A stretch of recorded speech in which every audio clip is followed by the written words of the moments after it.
I assume that you guys know this, but I've never actually said the word, so I'm going to say them just to make sure we're all very clear on this, okay? When I give you guys information, I'm not a reporter. I don't want to be one. I don't want to be a journalist. I don't want to be calling guys and finding out scoop. I want to just be a fan that then comes and talks to you guys. So I get it wrong all the time, okay?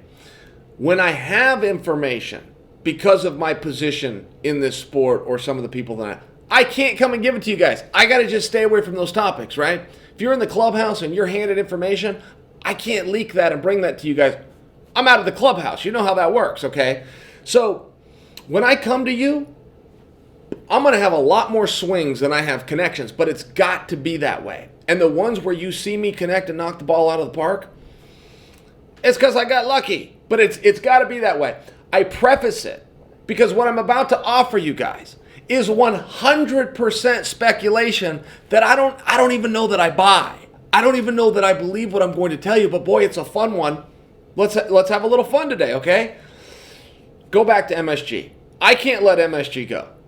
The fact that there's a main event dangling out there and that cards are getting closer and closer and closer, the date's getting, approaching, and we don't have a main event, has been a lot of fun for me. I've had a ton of fun guessing. I've had a ton of fun hearing from you guys and reading the comments, and we're all going back and forth on what could it be, but our options are limited, right? When we're doing our detective work, we don't have a ton of information. A lot of the meaningful guys and the meaningful fighters that we would speculate that we may get a seat are pulled off the shelf.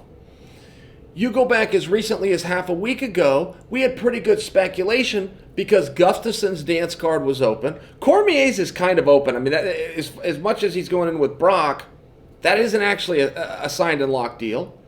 But then, of course, you had John Jones. So we were able to start to narrow in. We took John Jones and Gus off the board in the last 96 hours. So what are you going to do? What are you going to do? Ultimately, I think you may have to, if I was to make a bet, I think you got to raise your co-main up to your main.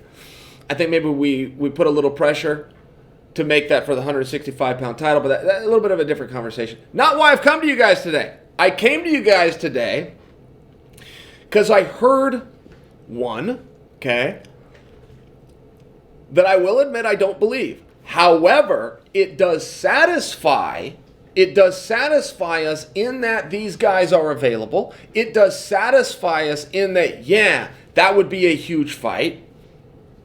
Nick Diaz versus Colby Covington. I have never been clear on Colby Covington's status as interim champion. I believe he is the interim champion. I don't believe that was ever clarified. Okay, there was one piece of discussion. Perhaps I'm missing some. Feel free to fill me in here. Educate me a little bit. But there was one piece of information that came out from Dana when they signed Darren Till versus Tyron Woodley. And that is, he said the same statement as he made for Khabib and Al Iaquinta, that as soon as the first punch is thrown, Tony Ferguson will no longer be world champion. He made that same statement. As soon as the first punch is thrown, we will no longer need an interim champion and Colby Covington will be stripped. But I never heard him go back to that. So I don't know. My understanding is that Tyron's the world champion and that Colby is the interim world champion. I could have that wrong.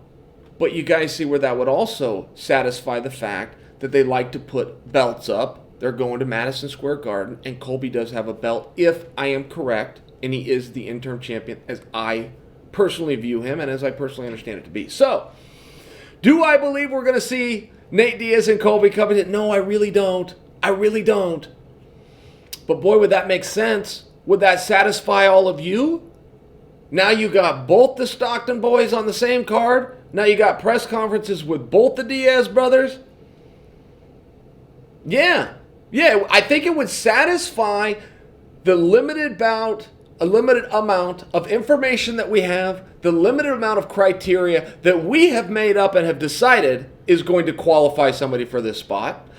I think it's as likely as anything else. And right now, we're left with nothing, so let's have a little bit of fun with it.